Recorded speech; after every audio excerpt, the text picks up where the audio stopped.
Bonjour mes petits lapins, j'espère que vous allez bien. On se retrouve dans cette nouvelle vidéo qui constitue un de nos premiers grands reportages de YouTuber Elite puisque c'est la première fois que nous sommes déplacés pour aller à la rencontre d'éleveurs, d'agriculteurs. Effectivement, nous avons fait 2 heures de route pour rendre visite à Olivier et Benoît qui sont sur les coteaux lyonnais. Leur ferme s'appelle Terre d'Arjoux et j'ai fait leur connaissance par le biais de leur chaîne YouTube qui est une toute petite chaîne qu'ils ont créée à l'occasion de leur installation. Et c'était parce que à ce moment-là, je m'intéressais moi-même à savoir comment est-ce que je pouvais élever des cochons. Et je me suis dit que ça serait très très bien d'aller voir des professionnels, de se rendre compte des installations qu'ils ont, de l'équipement qu'ils ont, et en même temps de savoir aussi comment ils se sont installés en tant que professionnels. Donc on va voir tout ça à travers 2 vidéos. Une première qui va être une visite de l'installation. Donc là, je vais vous régaler parce qu'il y a tout. Il y a vraiment les machines, les bâtiments, les parcs, les cochons, il y a la totale. Vous m'excuserez un petit peu pour le côté technique puisque on était sur une météo qui était très mauvaise avec beaucoup de vent. Donc je vais essayer de limiter les bourrasques au montage, mais je vous garantis rien. Voilà, et la deuxième vidéo, donc ça c'est un entretien avec eux deux à leur domicile. Et là on explique vraiment le pourquoi cette installation et le comment. Si ce format a de l'intérêt pour vous et que la vidéo vous a plu, surtout mettez un petit pouce bleu et abonnez-vous. Vous savez que c'est des choses qui sont très importantes sur YouTube pour avoir de la visibilité, donc merci par avance. Je voulais aussi remercier très spécialement tous les gens qui nous soutiennent sur Tipeee, car c'est grâce à eux qu'on a pu mettre un petit peu d'essence dans la Super 5 pour aller rendre visite à Benoît et Olivier. Et forcément, c'est ce qui nous aide au quotidien dans notre projet. Donc merci à tous et bon visionnage. Bonjour Olivier. Salut. Merci beaucoup de nous accueillir chez toi. Donc tu vas nous expliquer un petit peu ce que tu as entrepris ici. Donc c'est un élevage de cochons plein air. Et d'abord je vais te demander un peu la surface et que tu nous présentes cette ferme, quoi. Ok. Et du coup ici on a Terre d'Arjoux. Donc c'est une exploitation qui existe depuis 2 ans. On fait du porc plein air en bio. Donc c'était une ferme qui était en vache laitière, puis vache allaitante, puis plus grand chose. D'accord. Et du coup on a récupéré des terrains, donc une 40aine d'hectares environ, donc tout autour de la ferme et du bâtiment. Et on a implanté depuis maintenant, les premières truies sont rentrées il y a un peu plus d'1 an, et on a implanté progressivement. Du coup aujourd'hui on a une 20aine d'hectares pour les cochons. Ouais, d'accord.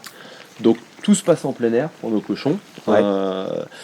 Ils peuvent passer un peu de temps dans le bâtiment, soit quand ils sont malades ou quand ils vont partir à l'abattoir. Mais sinon, les cochons naissent en plein air, ils passent toute leur vie en plein air. Les truies, les mères sont en permanence en plein air. Et du coup, on a un petit peu d'infrastructure bâtiment qu'on a récupéré de l'ancienne exploitation et qui ont été réadaptés avec ici notre stockage des produits finis. Ah oui, alors... On appelle une pseudo pièce blanche, mais c'est un endroit propre. On a un frigo. Parce que la tuerie, elle se fait où vous les emmenez à l'abattoir? Alors la tuerie, elle se fait à 8 km d'ici, ouais. à Saint-Romain-de-Popey, où c'est un petit abattoir intercommunal, puisqu'en fait, en termes d'abattage, un peu comme toutes les espèces, on n'a pas le droit d'abattre à la ferme. Ouais. On a le droit d'abattre un cochon pour de l'autoconsommation. Ouais. Chose qu'on n'a même pas eu l'occasion de faire, parce qu'on a encore suffisamment de stock. Et du coup, le passage à l'abattoir permet à un moment de vérifier les maladies, d'avoir tout ce qu'il faut au niveau sanitaire. Et du coup, nous, le choix de la ferme s'est fait tout bonnement en posant sur une carte où étaient les abattoirs, où étaient nos consommateurs finaux qui sont plutôt autour de Lyon. Et on a cherché une ferme dans cette zone-là pour être pas loin de l'abattoir, pour limiter en fait le trajet de nos animaux. Et le trajet de l'éleveur aussi, parce que du coup l'abattoir c'est un aller pour déposer, un retour pour récupérer. Donc s'il y a à chaque fois 1h30 de route, on passe son temps. C'est aussi peut-être pour le bien-être animal là justement. Il y a aussi une partie bien-être animal, mais bien-être animal c'est bien-être de l'éleveur aussi. Donc les deux pour nous c'est indissociable. Mais c'est vrai que la question de l'abattoir dans l'élevage c'est un élément clé, parce qu'il y a beaucoup de petits abattoirs qui ont tendance à fermer, surtout dans les zones les plus reculées. Et nous installant pour au moins une quinzaine ou une vingtaine d'années, on a essayé de cibler un endroit où l'abattoir n'allait pas fermer dans les 5 ou 10 ans, quoi. D'accord, Et du coup, en discutant avec des collègues qui font les mêmes productions dans le Rhône, on a identifié cette zone. On avait la possibilité, n'ayant pas d'attache particulière ni de liens familiaux par ici, on avait la possibilité de s'installer un petit peu où on voulait. Donc on a mis des points sur une carte et on a cherché plus particulièrement par ici. D'accord, ok, ça marche. Et du coup, on abat à Saint-Romain, donc à 8 km, et on transforme aujourd'hui à un peu moins de 40 km d'ici, entre Lyon et ici, en fait, chez un collègue qui a monté un atelier, Ouais. un collègue boucher, agriculteur boucher, qui a monté un atelier, qui transforme ses produits pour lui, et qui, du coup, nous transforme nos produits. D'accord, ok. Et donc après, la vente, alors le stockage se fait donc dans cette partie-là. Enfin, le Ouais. stockage des produits Le finis stockage se des fait produits ici. finis sous vide Ouais, se fait ici. d'accord. Donc c'est l'équivalent d'une cuisine, hein, Ouais. avec un frigo d'hôtellerie parce qu'il faut un volume un peu plus gros. Ouais. Mais en gros, quand on transforme nos produits, on en livre les 3/4 dans la foulée auprès de nos clients. Ouais, on peut aller se mettre à l'abri. Ouais, on les livre, normalement on livre le mercredi et le jeudi, donc on livre quasiment tout dans la foulée, et les commandes du week-end ou des choses comme ça, ou le rap qui nous reste, on ramène tout ici. Et on a notre matériel également de marché. Ouais. Donc ça c'est l'ancienne laiterie, cette partie-là, donc on a reconverti. D'accord. Et du coup ici c'est le bâtiment qui était une stabulation avec vache entravée et machine à traire en pipeline du coup. Ouais. Qu'on a gardé pour le moment quasiment en l'état. Enfin, on n'a pas fait de modification majeure à l'intérieur parce qu'on ne sait pas encore complètement comment on va aménager le bâtiment. C'est ça. On a quand même créé un vestiaire qui est là, Ouais. qui est en fait à la fois une nécessité parce qu'on veut bien dissocier les aspects famille avec les maisons respectives et la ferme. Ouais. Donc comme on va dire toute entreprise, logiquement on arrive là. C'est pas encore complètement service, mais on arrive là, on se change là et voilà. Et l'autre enjeu, c'est qu'en fait, on est sur un élevage plein air avec des enjeux de biosécurité. Alors biosécurité, c'est un terme un peu farfelu, mais c'est des trucs assez réglementaires liés aux zoonoses et autres maladies, le Covid pour les animaux en gros quoi. Ouais. Et du coup, au niveau du port, on a une obligation assez stricte de limiter les contacts qu'il peut y avoir entre l'extérieur et l'intérieur. D'accord. Ouais. Donc alors, faut pas chercher la logique dans du port plein air. C'est lié à la logique port-bâtiment, où en fait, ne rentre pas qui veut dans un bâtiment. Ne rentre pas qui veut et comment il veut, c'est-à-dire que les tenues doivent être adaptées et tout. Donc au plein air, les règles ont été, ils ont essayé de les adapter. Assoupli peut-être. Ouais. Non, c'est pas forcément Non. assoupli, c'est juste qu'ils ont essayé de trouver une base de cohérence Ouais. qui est assez des fois compliquée à comprendre. Mais en tout cas pour nous, dans la logique, notre entrée d'exploitation, elle est là. Et une fois qu'on est passé par ce sas, quand on va là-bas, on rentre dans la zone de biosécurité et on doit avoir la tenue adaptée avec les chaussures, etc. etc. Ouais, ça reste de la théorie, mais en tout cas, réglementairement, ça c'est notre sas biosécurité. Ouais, je comprends, d'accord. Donc voilà, après, un double usage. Du coup, ça, c'est la grosse structure un peu logistique là, que vous avez ici. Ouais. Je vois que tu as ton atelier. Tu peux nous en parler un peu de cet endroit et savoir aussi si tu en as d'autres dans lesquels tu mets ton matériel, tout ça. Faire un peu le point sur les bâtiments. Alors, sur les bâtiments, donc on a une stabulation sur 2 niveaux qui Ouais. fait 300 mètres carrés. Donc les vaches étaient en bas, le fourrage au-dessus. Ouais, classique. Donc Ouais. au-dessus, on a toujours une partie de fourrage, puisque on le verra un peu plus bas. Enfin, non, là ils auront tout mangé, mais en tout cas on distribue du foin au cochon, parce que le cochon n'est pas un ruminant, mais au même titre que nous on mange de la salade, eux peuvent digérer une partie de la cellulose, donc peuvent manger du foin. Ouais. Et le cochon pâture quand il y a de l'herbe verte. Donc on a du foin pour les nourrir, on a du foin paille pour pailler les cabanes. Donc qui est stocké au-dessus, et en bas l'aménagement actuel c'est qu'on a des cases qui sont au bout avec les cochons soit qui viennent de rentrer qui sont en quarantaine, soit infirmerie, soit les cochons qui vont partir à l'abattoir demain. D'accord. On a un atelier qui est juste là, qui est un aménagement parce que avant la ferme était ferme familiale, avec en gros on va dire pas de différence entre la maison et la ferme, ce qui fait que l'atelier était dans ce qui est aujourd'hui la maison de mon associé Benoît. Donc nous, une fois encore, on a voulu vraiment, on essaie de couper progressivement ce mix, et du coup on a installé un atelier qui nous permet de mettre en place aussi tous nos parcs, de réparer ce qu'il y a à réparer, parce qu'en gros, installer une ferme à cochons, sachant que le cochon détruit tout, c'est énormément de travail du métal, beaucoup de découpes et d'installations qui doivent être hyper solides, donc beaucoup de béton. Et donc à un moment, on avait besoin d'avoir une infrastructure qui tienne à peu près la route là-dessus, Ouais. pour pas se tuer à la tâche. Et tout ce travail en fait du métal, de la maçonnerie, c'est des choses que vous avez appris sur le tas, ou vous aviez une formation, vous avez fait des formations là-dessus? Non, si on a fait une formation de 2 jours en soudure chacun, enfin on était ensemble. À la télé paysan, Sou- peut-être, non? non, Non. c'était équivalent, Ouais. une structure à côté de Grenoble, un peu inspiré atelier paysan. Ouais.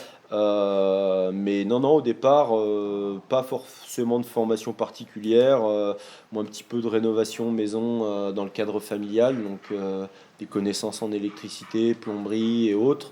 Benoît, un petit peu moins, mais pareil, quelques bases, et puis Mm. après, on y va, Sur quoi. le tas, quoi. On a... Ouais, ouais. D'accord. Donc on fait beaucoup d'erreurs, on apprend. C'est l'avantage et le désavantage du port plein air, c'est que il n'existe pas de standard. C'est une production qui est, allez, je dirais peut-être 1000 producteurs en France et en général de plutôt petite taille, ce qui fait qu'on est beaucoup dans le bricolage et dans la tentative de. Mm. Et il n'y a pas vraiment de système. On dit bah voilà, si vous voulez une porcherie clé en main bâtiment, vous venez. Ouais.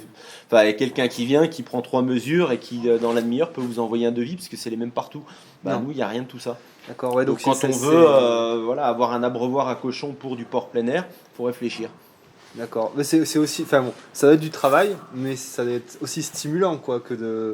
Mais je pense que c'est du boulot. Il y a c'est stimulant au début où on a un peu l'impression d'inventer des choses et puis au bout d'un moment, C'est on en a fatigant. un petit peu marre. Ouais. Non, après c'est vrai que de devoir toujours tout inventer, Ouais. Ça va être pesant. c'est peut-être. assez... il n'y a jamais quelque chose qui correspond à 100% à ce qu'on voudrait et ce dont on a besoin. Et même si on sait que ça peut être faisable, que c'est pas hyper compliqué, si on le commande à quelqu'un, comme toute production unique, ça Ouais. coûte un bras. Ouais. Et du coup, on passe notre temps à s'adapter, à nous passer du temps, à essayer d'adapter des choses pour que ça marche dans notre système. Donc, Ça sans- prend aussi du temps de Ça, réaliser, c'est ça. tant que tu peux pas mettre sur le reste, quoi. Voilà. Donc on s'en sort, mais c'est vrai qu'il y a des fois, on se dit, voilà, est-ce que c'est vraiment du temps qui est entre guillemets rentable, même si on n'a pas une course à la rentabilité, mais on a toujours quand même, on court après un peu les activités.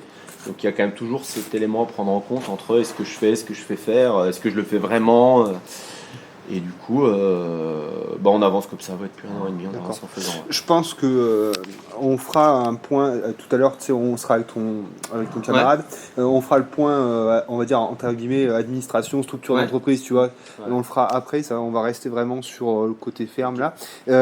Du coup, tu m'as dit que la partie supérieure, c'était pour quel type de stockage que tu mets là? Alors on a de la paille et du foin. En gros. D'accord. Et l'aliment. L'aliment, On ouais. le voit là.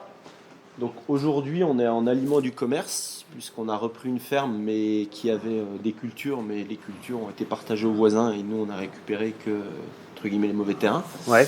Donc aujourd'hui, on n'a pas la capacité de produire l'aliment pour nos cochons. Ouais. Donc au moins, au démarrage, on est en achat intégral chez fournisseurs d'aliments classiques. Ouais. Donc aliments bio, bien sûr. Et du coup, on a 3 aliments. Donc il y a les 2 tubes. C'est le premier, c'est pour l'engraissement. Le deuxième, c'est pour les mères. Et le troisième aliment, c'est celui qui est dans le silo pour les porcelets. D'accord. Donc c'est du granulé classique, c'est du muesli, ce que vous mangez au petit déjeuner. Ok. Avec un petit peu plus de protéines, mais Ouais. globalement c'est du muesli. Enfin, la composition, ça va être de l'orge, ça va être un tourteau de je ne sais quoi. On peut y voir en haut éventuellement. Ouais, tout à fait, ouais. Donc en haut, j'imagine que tu as des silos, c'est ça? 2 cellules, ouais. D'accord. On a aménagé. Voilà. Ah voilà, donc c'est ça alors. Voilà. Ok. Donc ça c'est c'était une cellule qu'on a récupérée chez un voisin un petit peu plus bas qui s'en séparait Ouais. et qu'on a réinstallé là de façon temporairement durable, on va dire. Puisqu'en fait on a un enjeu de poids par rapport à la capacité de la charpente. Ouais. Et on voulait pas, en termes d'intégration paysagère, avoir 2 grands trucs de 12 mètres de haut, tout blanc, qui vieillissent jaune. Et du coup, le bâtiment est déjà pas très beau par rapport au reste de l'environnement. Du coup, on voulait absolument valoriser, entre guillemets, cet espace qu'on n'utilise qu'à un tiers. Enfin, je veux dire, si on pousse un peu, il n'y a rien ici, quoi. Et du coup, on s'est dit, bon, on va mettre l'aliment là, sauf que voilà, c'est en temporaire, au sens où aujourd'hui ça marche, mais c'est pas l'idéal. Ouais. Ça permet de stocker 1 mois d'aliments pour chaque type d'animaux.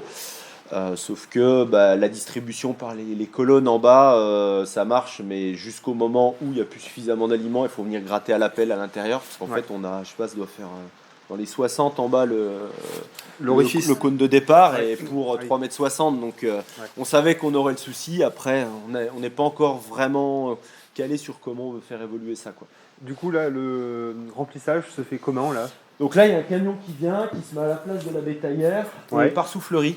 Ah ouais, Ouais. d'accord. Ok. Les camions sont équipés en soufflerie jusqu'à une trentaine de mètres. Ouais. Et ils accrochent un petit coup d'eau dessus et Ouais. ça vient remplir. C'est vrai, enfin, le gars le fait tout seul, c'est assez simple. D'accord. Ok. Et après, du coup, sur le fond, bon, c'est un peu détruit parce que c'est aussi la cour de jeu des enfants. Mais donc là, on a du foin. Et là, on a une paille de métail qu'on a fait l'année dernière. Et on a notre stock de clôture, grillage qui est installé. Et puis, un peu de stock perso là-bas, des affaires qu'on n'a pas encore utilisées, quoi. Donc tu me disais que l'aspect esthétique de l'ensemble était un critère relativement important pour vous, enfin, sans aller dans l'excès, mais c'est quelque chose que vous regardez quand même. Oui, parce que de toute façon, il y a un moment, quand bien même on est engagé sur un certain nombre d'années sur une ferme, la volonté aussi de dissocier les maisons des fermes, c'est lié aussi aux investissements qu'on a pu mener. C'est-à-dire que les maisons, on les achetait individuellement, dissociées de la ferme, ce qui veut dire que demain, si un de nous deux, avec mon associé, a un pépin, on peut être amené à devoir vendre l'une de ces maisons parce que la personne s'en va ou je ne sais quoi. Et du coup, il faut aussi que la valeur intrinsèque des biens qui soient là soit à peu près préservée. Donc, si c'est pour installer une porcherie géante avec du lisier et des gros silos, on sait très bien que le site en tant que tel, déjà, ne sera pas beau esthétiquement, mais en plus, aura une valeur qui sera quasiment nulle. Donc, on a voulu aussi garder ça parce que on est arrivé nous sur un investissement qui était un volume financier assez important parce qu'on a racheté une ferme mais au prix de maison secondaire de Lyonnais. Et oui, parce qu'on est assez proche on est de à Lyon. 45 minutes de Lyon. Donc les prix sont assez élevés dans cette zone. Et du coup, après, ce qui se comprend tout à fait, j'ai un agriculteur sortant, la maison est valorisée par une agence à un prix, mais qui a un prix qui ferait une très belle maison secondaire de Lyon, et c'est comme ça que ça nous a été présenté. Ouais. Ce qui fait que nous, derrière, ayant en plus beaucoup de travaux dans les maisons, on s'est dit, on va pas, entre guillemets, mettre une verrue à côté.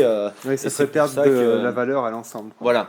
Bon, après, c'est très trivial. Il y a aussi quand même une volonté personnelle de conserver un site qui soit pas complètement défoncé et complètement retourné par les cochons avec un bâtiment qui soit affreux. Enfin, pour le quotidien, c'est plus agréable, quoi. Voilà. Enfin, pour nous, ça fait partie aussi du projet de départ, parce que nous, c'était une reconversion. On bossait dans des bureaux avec mon associé. On est de formation agronome il y a 20 ans, mais on n'a jamais réellement pratiqué l'agriculture en tant que telle. Et du coup, l'idée à un moment, c'était aussi qu'entre guillemets, on se fasse plaisir, quoi. Même s'il y a beaucoup de contraintes et que les jours ne sont pas forcément toujours très faciles. Aujourd'hui, on a le top, là. Voilà. Il y a quand même à un moment une volonté d'avoir un truc qui nous plaît, quoi. Ouais, bien sûr. C'est un peu votre petit bébé, quoi. C'est votre projet, quoi. Mais je le comprends parfaitement. On essaie de faire avancer ça. Ok. Tu veux qu'on continue la visite? Comment on peut aller, Donc ça, c'est une de vos inventions ou C'est une semi-invention. Ouais. Alors, concrètement, c'est une caisse, on va dire, de BTP. Cette ossature métal. Qu'on a acheté pour pouvoir attraper les cochons dans les parcs. Puisqu'en gros, toutes les semaines, on emmène entre 4 et 6 cochons à l'abattoir. Et du coup, toutes les semaines, il faut qu'on en piège entre 4 et 6 dans les parcs qu'on verra un petit peu plus tard. Et du coup, on a la possibilité là, bétaillère, et cette possibilité-là, qui est en gros une cage qu'on met sur le tracteur. Donc, on voit un petit peu sur le dessus, on rentre les pics de la fourche. D'accord. Derrière, on pose ça dans le parc, on met de l'aliment ici, et on se met derrière et on ferme. D'accord, ok, tout simplement. Tout simplement. Mais en sachant que du coup, la cage de départ, on l'a achetée sous forme de cage et on a fait toutes les adaptations avec soudure, des coupes, avec des morceaux de métal qui traînaient, jusqu'à ce qu'on trouve le dernier ajout, c'est pour rentrer les pics, les deux tubes. Pour pouvoir le transporter correctement. Parce qu'en gros, on le portait, mais ça avait tendance à glisser. On s'est dit, si la cage se retourne avec 4 cochons dedans, ça va pas être drôle. Parce que quand les cochons sont piégés à l'intérieur, ça bouge. Ah oui, ça bouge beaucoup. En fait, tant qu'ils rentrent et qu'ils ont vu la bouffe, ça va. Dès qu'on ferme et qu'il y en a un qui se rend compte qu'ils sont bloqués, à 4, Donc un cochon, ça va prendre cette place-là. Ouais. À 4, ils arrivent tous à se retourner. Oh, Donc putain. c'est-à-dire qu'ils s'écrasent et tout. Donc Ouais. après, on leur laisse le temps de se calmer et après, on les déplace. Ouais. Mais ça doit être assez résistant. Ouais. Donc c'est un moment qui n'est pas forcément agréable pour eux, mais qui est un peu un passage obligatoire. Ça fait passer à Jurassic Park, un truc.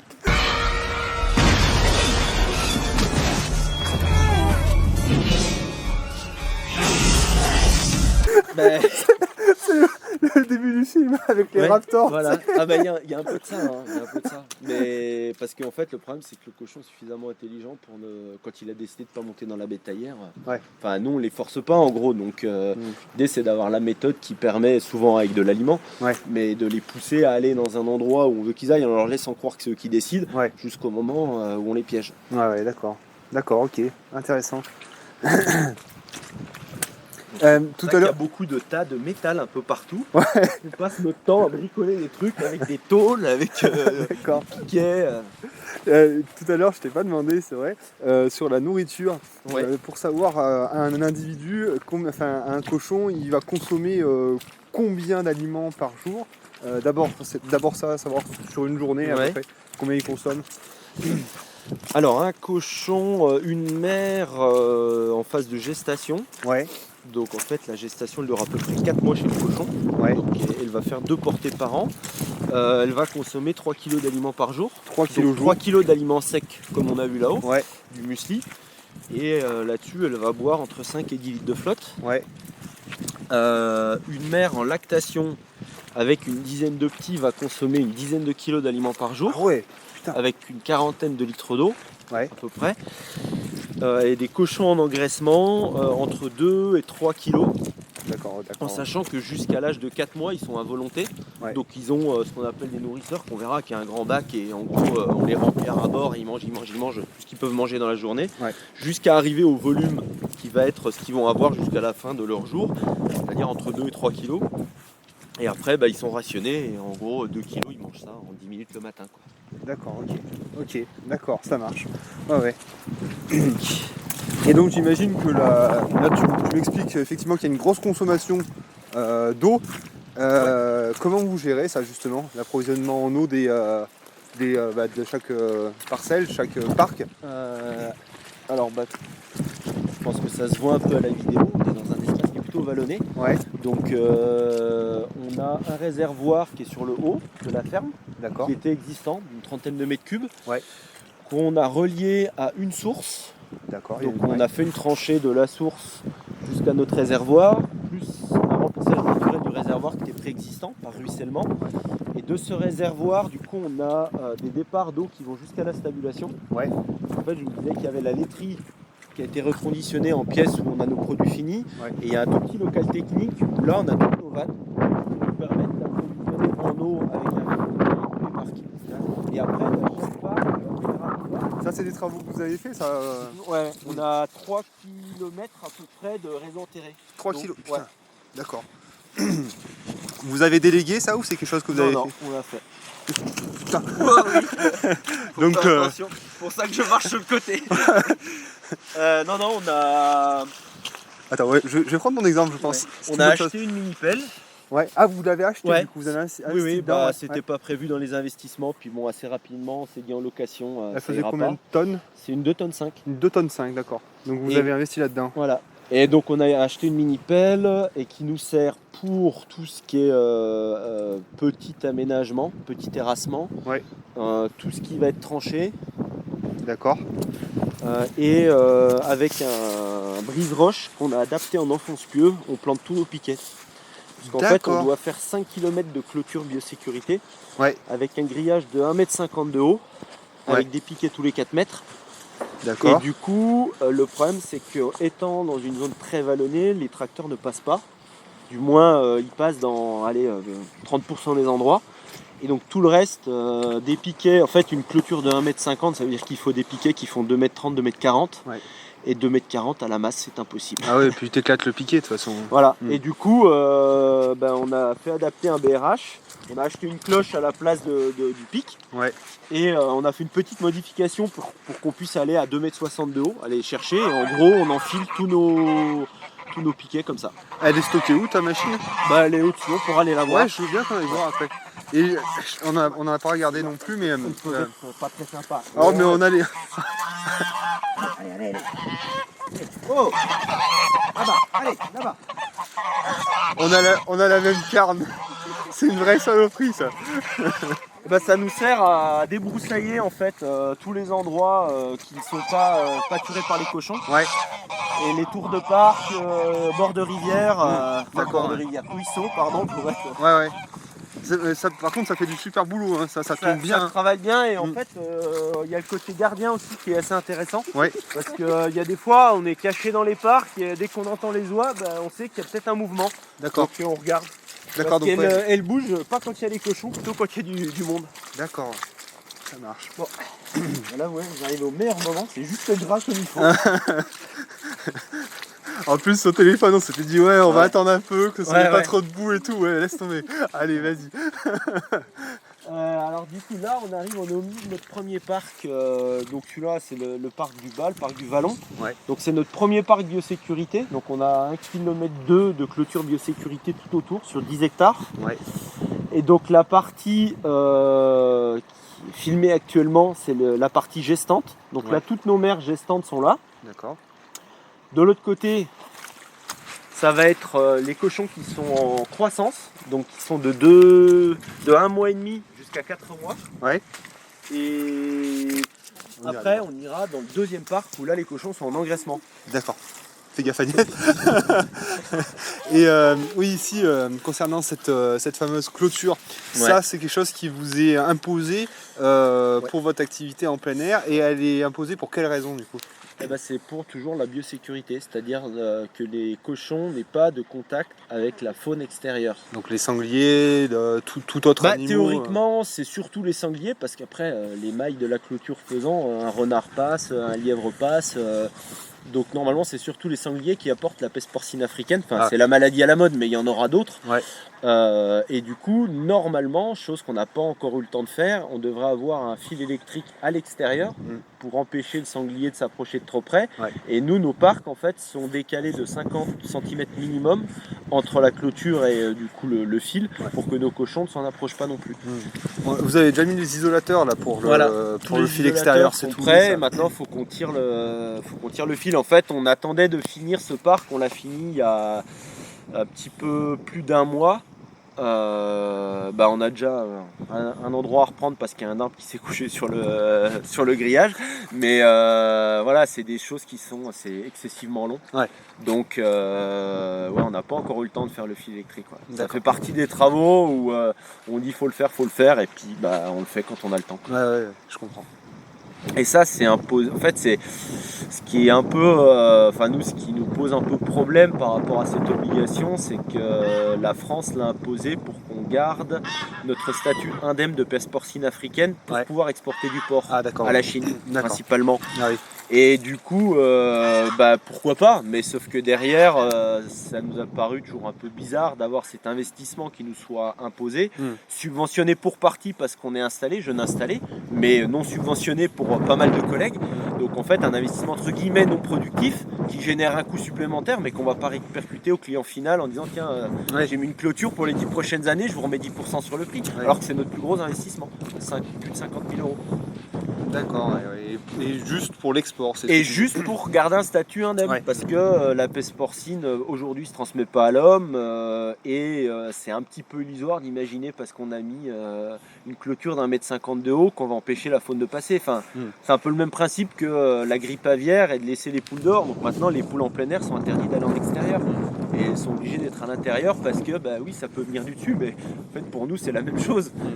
Donc à un moment on le fait, mais on n'est pas juste par obligation que par nécessité vraiment. Après il y a quand même un intérêt, c'est qu'à un moment quand on n'est pas sur le site, ce qui arrive quand même un bon tiers du temps, parce que on va à l'abattoir, on va transformer, on va vendre, on a quand même la sécurité que on n'ait pas d'animaux à l'extérieur. En sachant que naturellement les cochons, une fois qu'ils ont vu le fil électrique, ils vont pas chercher à passer, mais imaginons que c'est déjà arrivé 1 ou 2 fois dans des parcs qu'on n'a pas fini de clôturer, des chiens de chasse débarquent, là ça part dans tous les sens, et du coup au moins avec ça, a priori ils peuvent se mélanger à l'intérieur, mais ils sortiront pas. D'accord. S'il faut trouver un point positif, il est là quoi. Ça marche. Du coup, ouais, alors on voit ces cabanes. Donc là, tu disais, donc c'était les mères qui sont gestantes. Bah, on peut aller, Ouais. on peut les voir de plus près. En termes de surface, c'est combien de mètres carrés par cochon qui est imposé? Tu sais pas? Je me souviens plus. Alors non, après moi j'ai pas par cochon, mais les ratios qu'on a nous qui Ouais. reprennent les minimums bio, mais même nous on a mis plus. Ouais. Mais en gros on a un demi-hectare pour 5 truies, Un demi-hectare pour 5 truies, Ouais. ok. 5000 mètres carrés de maternité, donc ça on verra, mais les maternités sont en bas, donc Ouais. un parc de 5000 mètres carrés, et 1 hectare pour 15 cochons d'engraissement. 1 hectare pour 15 cochons d'engraissement, ok. Ouais, c'est excellent. Donc ça c'est des truies, on les a sevrées la semaine dernière. D'accord. Putain, elles sont belles. Ça pèse combien à peu près là dans cet état là? Là, elle doit faire en poids vif entre 160 et 180 kg. 160, près de 60, ouais d'accord. Entre 160 et 180, ouais. Putain, c'est des beaux bébés. Ouais. Et donc là c'est leur système de. C'est quoi ça? Ça c'est l'accès à l'eau là. Non, Non. l'accès à l'eau est là-bas. D'accord. La Ah oui. pipette qui est là-bas. Ouais. Et en fait, ça, c'est du matériel de porcherie classique, industriel, Ouais. qu'on a récupéré. Donc ça n'existe plus en porcherie industrielle. Enfin, maintenant, ça ressemble plus à ça. Ouais. Et en fait, on a. Donc ça s'appelle des réfectoires. Parce que c'est Ouais. pour bouffer, hein. C'est la cantine. Voilà, c'est la cantine. Et du coup, on en a récupéré 20, si je me souviens bien, parce Ouais. qu'on avait prévu d'avoir 20 truies, pour pouvoir en fait les traiter individuellement en cours de gestation. C'est-à-dire Ouais. que là, par exemple, de souvenir, hein, celle-là, elle a dû en faire 9 de petits, et celle-là, elle a dû en faire 12. Donc on le voit, celle-là est un peu plus maigre. Et ce qui fait que quand on alimente, celle-là aura peut-être là, en reprise, elle va avoir 3 kg, celle-là, on va peut-être lui mettre 4 kg. Et si on n'a pas ça, celle-là, on l'a vu juste à l'instant, qui est plutôt dominatrice, un peu plus grosse. Ouais, ouais. Si on met 6 kg, elle Elle va en bouffer manger les 6 6 et elle va D'accord. en manger 500 grammes. Donc ça permet de leur faire bien Voilà. prendre leur ration C'est ça. sans qu'ils soient concurrencés Voilà. par les autres quoi.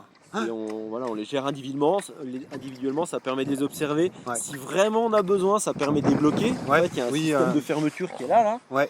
On l'utilise jamais. Ouais.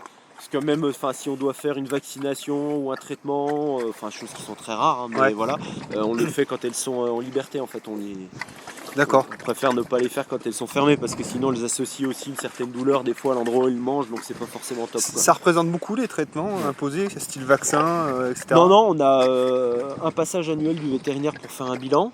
Et puis après, en fonction des maladies, c'est-à-dire qu'un animal qui est malade va prendre des antibiotiques comme nous on en prendrait. Ouais. Sur un an, une fois, une truie. Ouais. Et sinon, on a des vaccinations de parvovirose, rouget, 2 fois par an. D'accord, ouais, c'est pas fou quoi. Non. Ouais. Après, c'est aussi le principe d'un élevage plein air où nous on travaille plus sur les équilibres que on n'est pas sur les huiles essentielles ou ces choses-là, même si on n'est pas contre, mais on n'est pas encore là-dedans et on n'en ressent pas le besoin. Mhm. Par contre, on fait un suivi assez fin quand même de tout ce qui est pression parasitaire. Donc on fait une analyse des excréments au niveau de chaque parc assez régulièrement pour gérer les équilibres. D'accord. Et après, tout ce qui va être vaccination obligatoire, on va le faire, mais Ouais, sinon, enfin vous faites pas de traitement préventif. non, après tu coupes pas les queues, tu coupes pas les dents, tu fais pas Et de oui, c'est ça supplémentation en fer. Ouais. Et oui, non. parce que effectivement, quand ils sont en industriel, Ouais. on leur lime les dents, il me semble, Ouais. et on leur coupe les queues, Ouais, c'est leur pour coupe pas les qu'ils dents, se, coupe les queues, pour se éviter le battent entre eux. cannibalisme, parce que souvent il y a une densité de cochon qui est trop importante. Ouais. Après, nous on l'a vu parce qu'on a les trucs qu'on a achetés au départ, celle-là on le voit, on peut le voir là, elle a la queue coupée. Et en fait ça c'est une truc qui vient d'un élevage industriel, Ouais. qui vient d'un élevage dit multiplicateur. Donc c'est des élevages qui en fait produisent les truies pour les futurs élevages de porcs charcutiers. D'accord.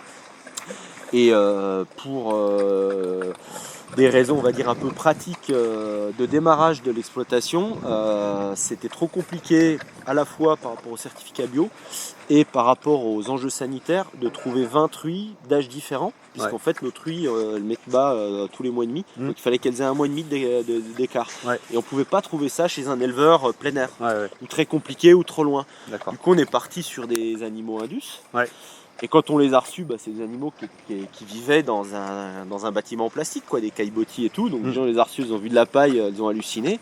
Et puis après, dès que tu les mets dehors, elles retrouvent un caractère naturel assez rapidement. Et les conflits qu'on pouvait avoir le temps qu'on les a gardés en bâtiment en quarantaine, avec des animaux qu'on a dû séparer parce que ça se battait, tu les remets ensemble à l'extérieur, vu qu'il y a de la surface, c'est assez rare. Après, alors, il y a toujours, il y a un moment, là, si on en rentrait une là maintenant avec les deux, elle se ferait chasser. Mais c'est quand même beaucoup moins courant que dans les espaces plus fermés. Donc après, tout ce qui est cannibalisme et tout, nous, on n'a pas ces soucis-là, quoi. D'accord. Et donc elles ont une cabane comme ça, là ? Voilà, donc ça, c'est des cabanes 5 places. Ouais. Qui font 3 tôles, ça va faire dans les 9 mètres carrés. 9 mètres carrés, ouais, d'accord, ok. Donc c'est pour 5 truies, donc c'est une cabane dans laquelle on remet régulièrement de la paille, sur aux pailles. Ouais. Puisqu'en fait le cochon, la pluie il s'en fiche, la boue il s'en fiche, le soleil il aime pas trop, par contre il faut qu'il ait un endroit au sec pour dormir. Ouais. De l'eau propre, idéalement propre, après l'eau peut être sale, on voit, ils viennent boire plutôt là, voire dans les trous d'eau que là-bas, mais en tout cas quand c'est trop boueux, ils vont quand même boire à la pipette. Ouais. Pourquoi tu sors pas toi ? Elle s'est coincée. Va.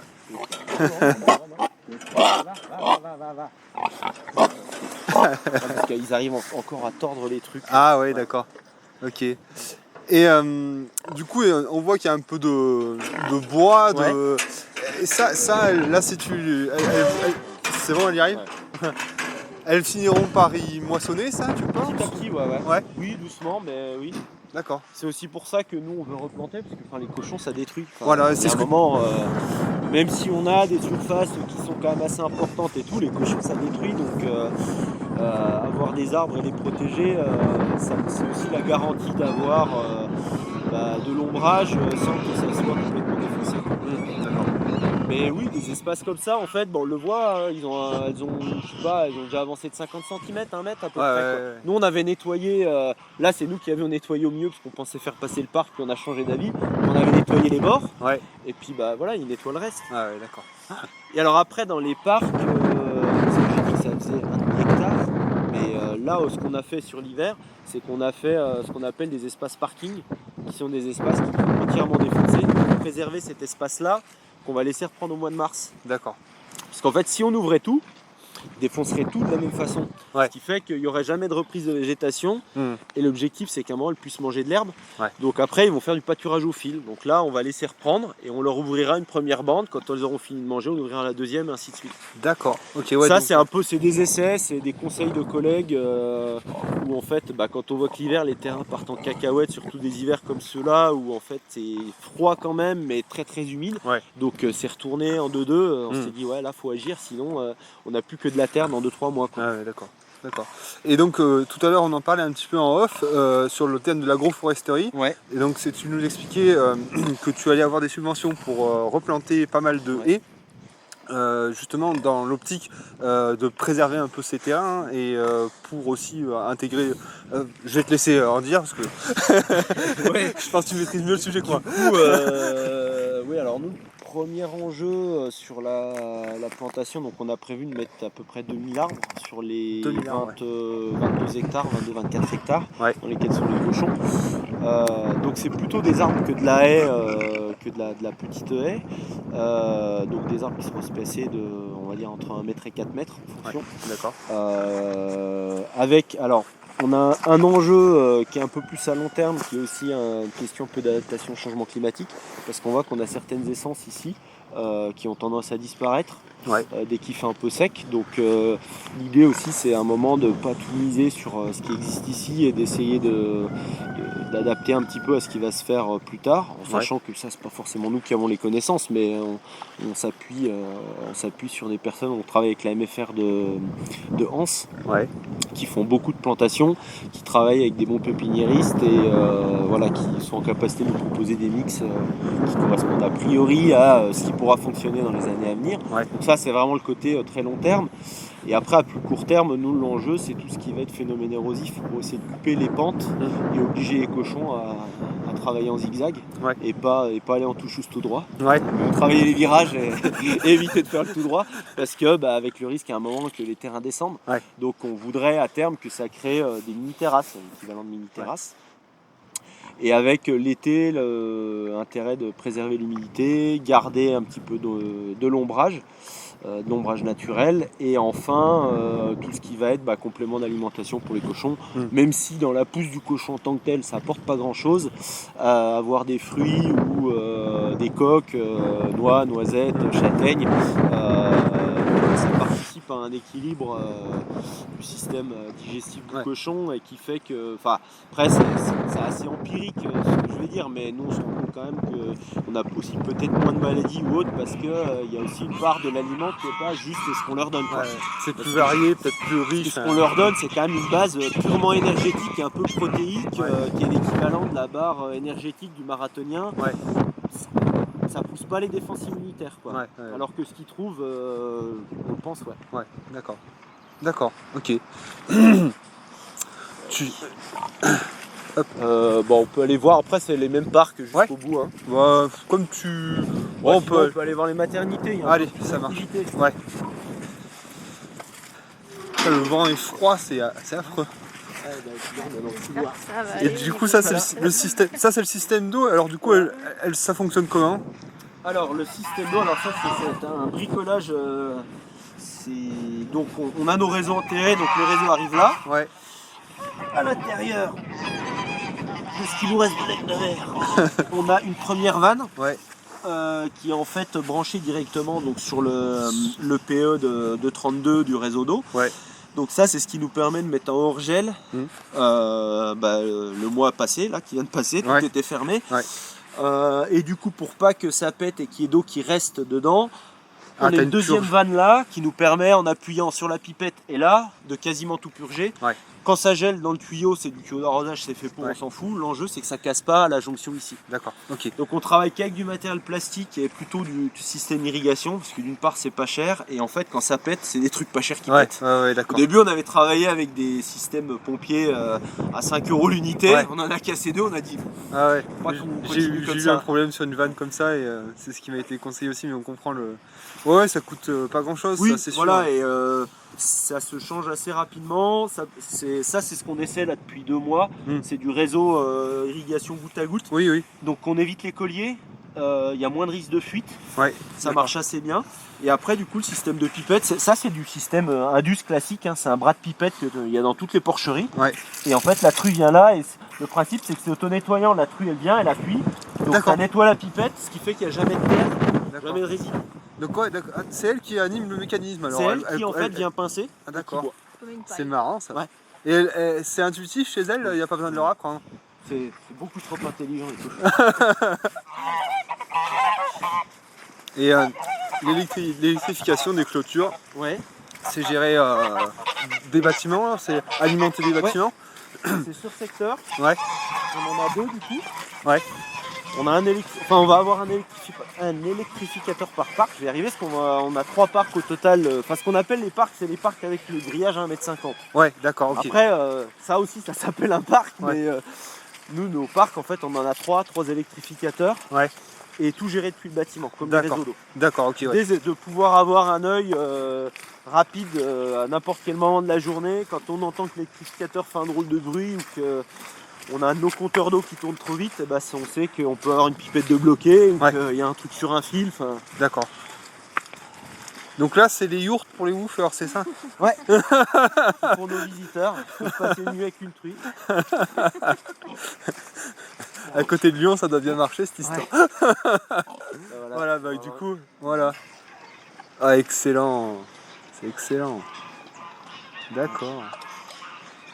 Du coup, dans les matériels aussi récupérés de porcherie, il y a les caillebotis béton. Donc, caillebotis qu'on place devant les pipettes, puisque c'est des endroits où ça peut couler, ou du coup ça risque de raviner. Là, on ne le voit pas trop, mais il y a d'autres endroits où ça a déjà bien raviné.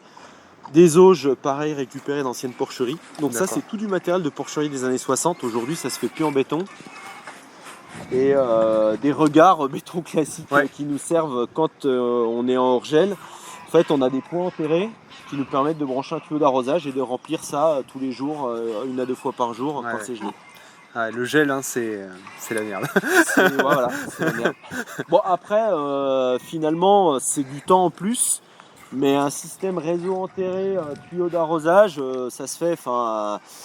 Au moins, on est sûr qu'on est en capacité d'amener de l'eau au cochon. Parce que le problème, c'est quand tout est gelé et qu'on n'a pas de système alternatif, ça veut dire sinon trimballer des tonnes de flotte. Des tonnes de haut, Et alors, nous, on l'a pas vu et on le verra pas parce qu'il est en réparation. Mais nous, on distribue avec un quad, au seau. On distribue au seau, mais tout ça dans un quad pour que les terrains soient en état. Parce que vu ce qui s'est passé sur les 2 derniers mois en termes de pluie, si on était passé au tracteur, il y aurait des trous comme ça. Et d'accord, donc le quad, c'est pareil, ça arrache moins, quoi. C'est moins lourd, le quad il fait 400 kg, un tracteur c'est plutôt 4 tonnes, donc, et du coup nous il fait 600. Et c'est un quad qui a une benne intégrée et pas une remorque derrière. Dans la benne on peut mettre 200 kg. D'accord. Et du coup ça correspond à ce qu'on donne à peu près sur une tournée. Donc on le remplit 3 fois. Et ça correspondait bien à nos besoins. Donc nous on travaille avec ça. Puis après on refait une tournée avec un enrouleur d'arrosage et puis on vient remplir l'eau, quoi. D'accord.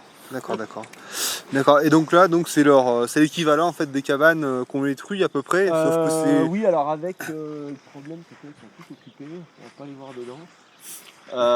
C'est des cabanes en fait un peu spéciales pour éviter que la mer n'écrase les petits. Parce que le problème chez les truies, c'est que y a des risques d'écrasement qui peuvent être assez importants en fonction du type de mer, en fonction des races, tous n'ont pas le même caractère maternel. Et du coup, c'est des cabanes qui ont été inventées par une entreprise qui s'appelle Plein Air Concept. Et du coup, c'est une cellule, c'est une yourte parce qu'on a mis le petit toit, mais c'est une cellule avec un toit isolé. Donc il y a un fond en bois, là c'est rempli de paille, une bâche, ce qui permet que quand la truie est dedans, ça monte vite en température. Et à l'intérieur, il y a la même chose, en plus petit, ce qu'on appelle le nid, dans lequel les porcelets qui viennent de naître vont se mettre. Donc là, c'est un endroit qu'on paille beaucoup pour qu'il reste bien au chaud. Et la truie se couche de telle façon que les porcelets ont accès aux tétines. Ça, c'est la théorie. Après, au bout d'un moment, elle se couche dans l'autre sens ou autre. Mais ça réduit les risques d'écrasement avec une cabane complètement ouverte. Parce que le souci, c'est que quand une mère, elle s'installe, s'il y a un petit qui est un peu fragile avec une grosse épaisseur de paille, se couche dessus, il a beau crier, il ne l'entend pas. Et comme ça, on se retrouve, on a déjà eu des portées où il y a 19 nés et 4 vivants le lendemain, quoi. Après, ça fait partie du jeu aussi, du plein air. Nous, on n'intervient jamais sur les mises bas.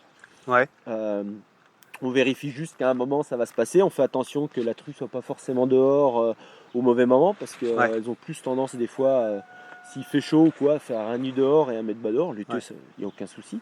Mais voilà, après, la mise bas se passe. Nous, on revient que quelques heures après pour vérifier que tout s'est bien passé, qu'il n'y a rien de bloqué. Enfin, voilà, mais ce qui veut dire qu'à un moment, facile, quoi. Il peut y avoir beaucoup de pertes, quoi. Ça arrive.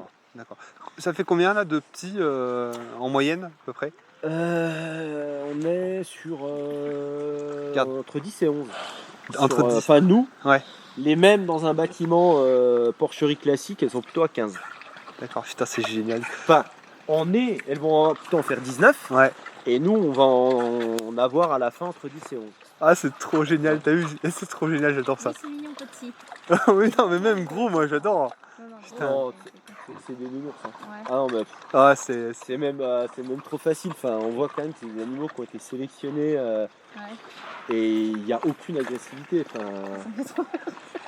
Ils sont vraiment... c'est chouette, hein, putain. J'aime trop ça, moi j'en peux, Michel. Daddy, je veux un cochon. Et donc à partir de combien de mois là tu vas les séparer pour les mettre au bout de 7 semaines. Au bout de 7 semaines. Et là tu les fais passer dans les parcs là-bas. Voilà, alors la mécanique c'est que donc là les parcs, on a une porte qui est là. Quand ils sont en âge d'être séparés, on ouvre la porte le matin avant de nourrir. On va mettre de l'aliment là-bas, la truie monte. Théoriquement, les petits suivent, pas toujours, ça peut être un peu la guerre. Et en gros, on les bloque, un espace, on le voit là, il y a les 2 tôles. On bloque cet espace-là, on fait passer la truie qui toute seule va se remettre dans le couloir, enfin dans le chemin là-bas pour retourner dans les parcs gestation. Et les petits, on les bloque dans ce qu'on appelle un piège. Et en fonction de quand on est, soit ils partent, soit dans ce parc-là, soit dans ce parc-là, soit au-dessus. Puisqu'en fait, les parcs sont utilisés autant de temps qu'ils sont inutilisés. Donc là, par exemple, on en a dans le parc du dessus. Quand ceux-là vont sortir, les suivants iront dans le parc du bas. Et le parc du dessus sera inoccupé pendant 6 mois. D'accord, ok.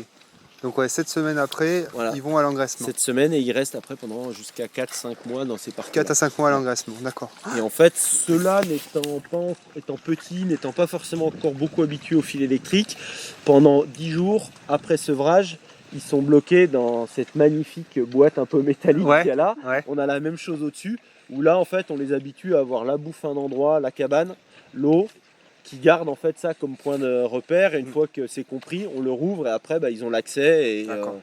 Petite éducation. Voilà. Mais voilà, c'est l'apprentissage où la première fois tu dis non, ça va le faire. Ouais. Puis le lendemain, tu en retrouves partout. Et après, tu dis bon, bah, on va les bloquer. Et en fait, l'avantage de ça, c'est que ces cochons-là, ils sont amenés après à partir dans des parcs engraissement. Donc on a encore un mouvement. Et du coup, cet espace-là, on referme quand ils viennent manger le matin. Et ils sont tous à l'intérieur. Et après, on peut, entre guillemets, les manipuler plus facilement. Parce que l'enjeu du plein air, c'est vraiment la contention. C'est-à-dire il faut pouvoir manipuler et déplacer les animaux sans avoir à galérer. Enfin, même là, tu peux essayer d'en attraper un. Ouais, c'est toujours, les gens me disaient, je peux en prendre un. Je dis, bah, si tu l'attrapes, prends-le. Ouais. Là, dans la boue, ouais, vas-y. Oui, c'est le moment sympa. Ouais. Et donc, la clôture est très basse. Là, du coup, ils n'ont pas besoin, à part donc, la clôture périphérique qui garde ton espace, ta ferme. Après, les parcs, tu as juste besoin de 2 fils à cette hauteur. Et là, 2 fils parce qu'il y a des porcelets. Mais sinon, là, entre les parcs, parce qu'en fait, on veut que les porcelets ils passent d'un parc à l'autre parce qu'ils vont être ensemble après. D'accord. Donc, il faut qu'ils se connaissent. Ah oui, mais du coup, les mères, il suffit d'un seul fil. En sachant que si on n'avait pas cette clôture périphérique, le tour de parc, on mettrait 2 ou 3 fils. Parce qu'à un moment, bon, un cochon, en fait, un fil, c'est aussi dans sa tête. Il s'est pris une fois l'électricité, 2, 3 fois. Il se dit, je vais pas m'amuser à y aller, ma bouffe est là, mon eau est là. Mais si vraiment il veut sortir, il sort. D'accord. Et le grillage avertisseur vert, là, c'est visuel pour eux. Il y a visuel, en fait, et pour aussi que les porcelets puissent associer, prennent plus facilement, entre guillemets, le jus, parce qu'ils peuvent passer. Alors que s'ils sont arrêtés par le grillage vert, qu'à ce moment-là, ils touchent, et après, ils reculent. Parce que l'enjeu, c'est qu'ils apprennent à avancer, reculer. C'est-à-dire que la truie, elle vient, elle met son groin là-dessus, le groin bien humide, ça claque, elle recule.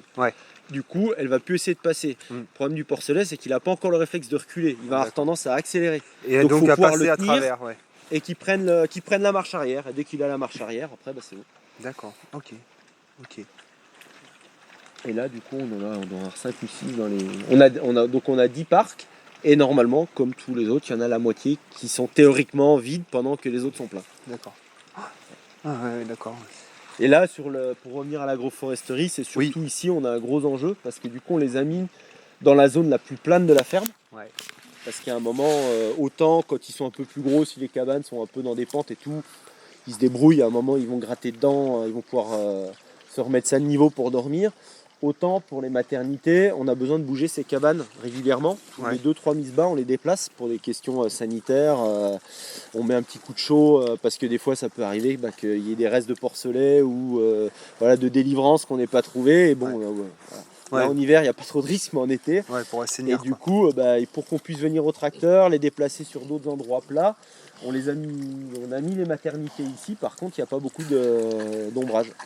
Donc là, on va planter tout autour, et même là, on va peut-être faire des bosquets à l'intérieur pour qu'il y ait des qu'ils puissent se mettre à l'ombre, parce que c'est ce que tu disais, ils craignent le chaud, et tu disais même ça prenait des coups de soleil aussi. Ça prend des coups de soleil. Ça prend des coups de soleil. En fait, le cochon se roule dans la boue pour éviter les coups de soleil et les insectes.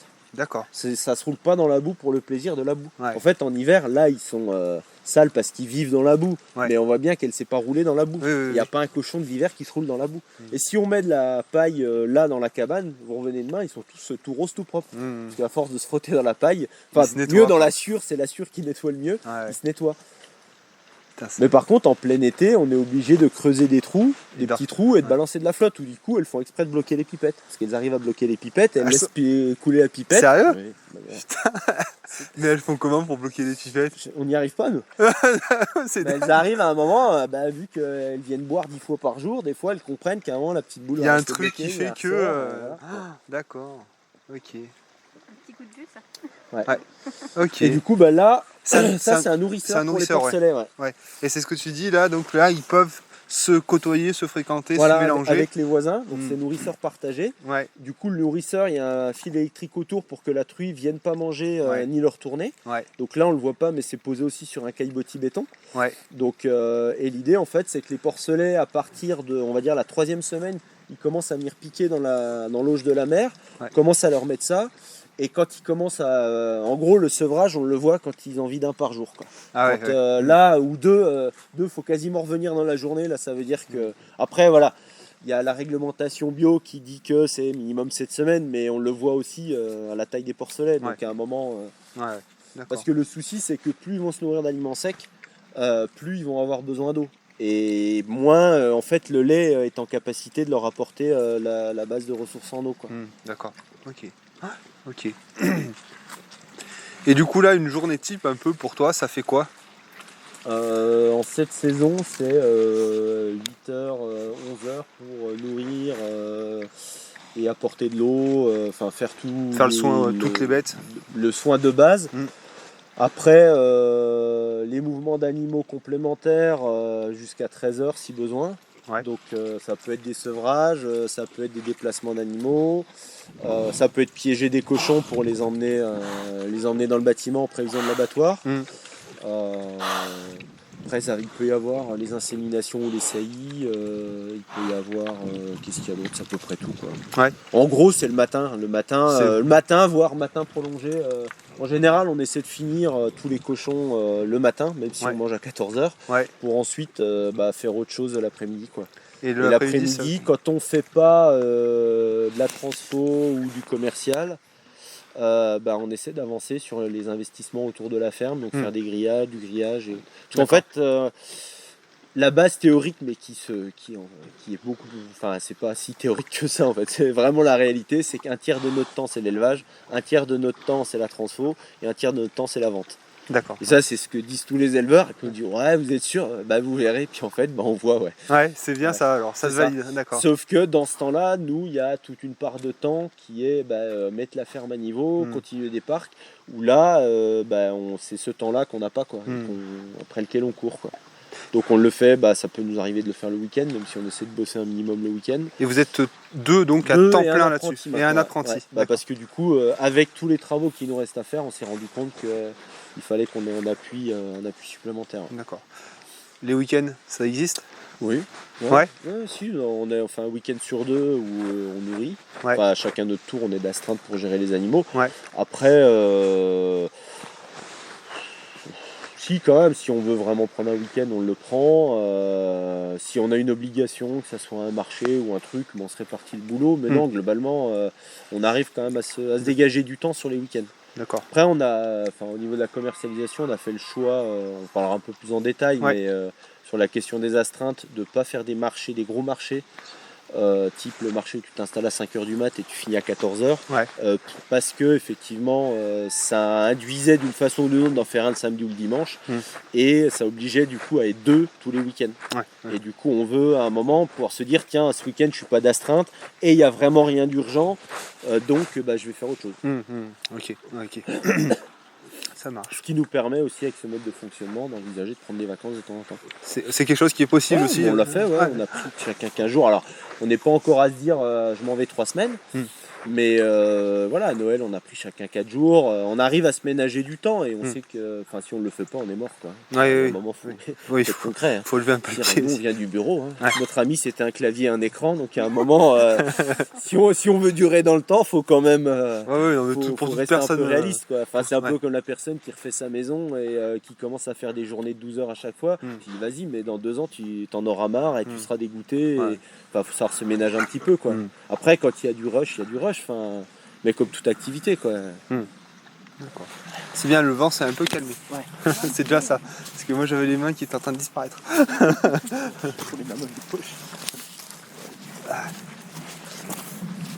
Moi j'ai 4 kilos de terre à chaque botte, du coup je fais plus lourd qu'avant. C'est la joie le matin. Quand on nourrit, même avec la brouette qui ne veut plus rouler au bout d'un moment. Et aussi l'avantage du quad 4 roues, c'est que quel que soit le sol, ça passe. C'est vraiment... avec la mini-pelle, en fait c'est les deux investissements qu'on n'avait pas prévus. Le quad et la mini-pelle. D'accord.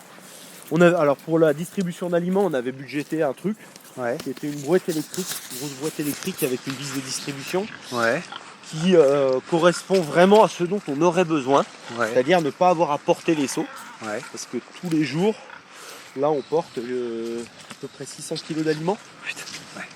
Donc en fait les seaux, vous voyez là-haut avec les tubes qui descendent, les seaux sont en hauteur et on les pose dans le quad. Donc ceux-là on n'a pas à les porter, Ouais. c'est pas un énorme effort. Par contre, chaque seau on le prend un à un et voilà. Et Ouais. on voulait éviter cet effort-là parce qu'à 40 ans on y arrive. Ouais, c'est pour À penser 50 plus tard, quoi. à 50 ça tire, à Ouais. 55 on n'y est plus quoi. Ouais. Donc on désespère pas à un moment de trouver un système de distribution automatique avec un petit tuyau, puis la même chose que le seau, mais voilà, une petite vis, mais ça n'existe pas. Et je sais pas, là, tu nous expliquais là qu'ils faisaient le remplissage des Avec silos. une soufflerie. Et Ouais. il y a des petits systèmes de soufflerie peut-être qui existent, non? Alors oui, en fait on va dire que la technologie en tant que telle, on peut la trouver par exemple ça peut être sur du poêle à peler ou des choses comme ça, Ouais. avec des systèmes soit de soufflerie, soit de vis sans fin, ça existe. Ouais. Par contre, avoir un système qui soit adapté agricole, qui puisse être monté sur un quad traîné ou posé sur un quad, C'est pas encore développé. il y en a, il y a 2 boîtes qui le font en France et en fait l'équipement vaut 10 000 balles Ouais. et du coup, et ça correspond pas exactement à ce dont on a besoin. Et du coup tu te dis bah ouais, si je mets 10 000 dans un truc qui en fait répond qu'à 70% à ce que je veux, je vais être un peu dégoûté quoi. Ouais. Donc tant qu'on n'a pas trouvé, continue la méthode traditionnelle. D'accord. Ouais, donc l'ergonomie, c'est quelque chose que tu réfléchis beaucoup sur ce site. Vous ménagez physiquement quand même. Bah il faut nous ménager physiquement et en fait ce que je disais un peu plus tôt, c'est que le cochon c'est du métal, du béton et idéalement de l'indestructible, donc Ouais. du lourd. Ouais. Les auges qu'on a vues en bas, les auges elles font 120 kg l'auge. Loge béton, là. Ouais. Ah oui, putain. Un caillebotis ça fait entre 80 et 90. Ouais. La moindre cabane ça fait 500 kg et du coup dans des pentes tu peux pas utiliser ton tracteur comme tu le veux. Ouais. Enfin, ou au risque à un moment de passer dessous. Hein, parce que tu mets ça sur la fourche, ça nous est arrivé, tu lèves la roue et à un moment tu te vois partir. Ouais. Et du coup il faut trouver cet équilibre entre ce que tu peux faire manuellement, ce que tu fais avec un engin et quelque chose qui soit durable. C'est-à-dire qu'on aurait pu faire des auges en bois. Ouais. Mais tous les ans on en aurait refait la moitié. Ouais, Là les auges béton, elles étaient installées dans une porcherie en 70. elles sont Le encore gars il les a démontées et elles vont refaire. Ouais. Enfin, on l'espère. Soyons. là. Ah, quand même. Quand même.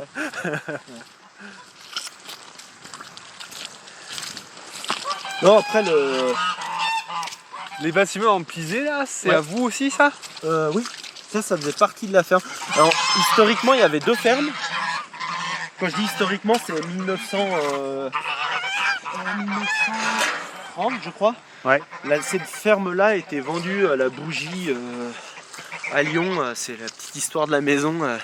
C'était la ferme d'une personne du coup qui n'arrivait plus à payer ses dettes et du coup la ferme a été vendue à la bougie à Lyon. Ouais. C'est le propriétaire de cette ferme-là qui allait la racheter. D'accord. Donc, ces terrains qui étaient là étaient à cette ferme. Cette ferme-là avait tous les terrains là. Ouais. Et du coup, après, les deux ont été réunis. Ouais. Et c'est des bâtiments qui n'ont pas été utilisés parce que toute la famille vivait dans la ferme qui était là. Donc, mais du coup, à la vente, on avait du coup un petit corps de ferme, un grand corps de ferme qui était l'ancienne exploitation. Parce que là, il y a le bâtiment d'habitation qui est là devant nous. Oui. Mais il y a une stabulation derrière Ouais. avec un range-fourrage, etc. Ouais. Et du coup, il y avait ces 2 bâtiments-là et le gros bâtiment qu'on a vu qui date de 1980. D'accord. Plus une bergerie qui est un petit peu au-dessus. Donc D'accord. tout ça était avant tout le hameau. D'accord. Et donc ça pour l'instant vous en servez pas vous ça? Ça non. Donc ça c'est chez moi. Enfin chez moi j'ai une petite maison derrière, mais Ouais. ça c'est à moi. Et l'idée, quand la trésorerie le permettra, ça va être de refaire cette partie-là, Ouais. la partie de gauche, Ouais. qui va être en fait la maison d'accueil de la ferme. C'est-à-dire que là on aura un bureau avec de quoi faire à manger, se poser, et quand on a des visiteurs, une fois encore, on n'est pas chez l'un ou chez l'autre, ce qui est le cas aujourd'hui, mais ça sera là. Et cette partie-là, on ne le voit pas, mais de l'autre côté, en fait, le mur a été crépi, Ah oui. ce qui fait qu'il est mort. Ouais. Ah bon? Bah, Carrément?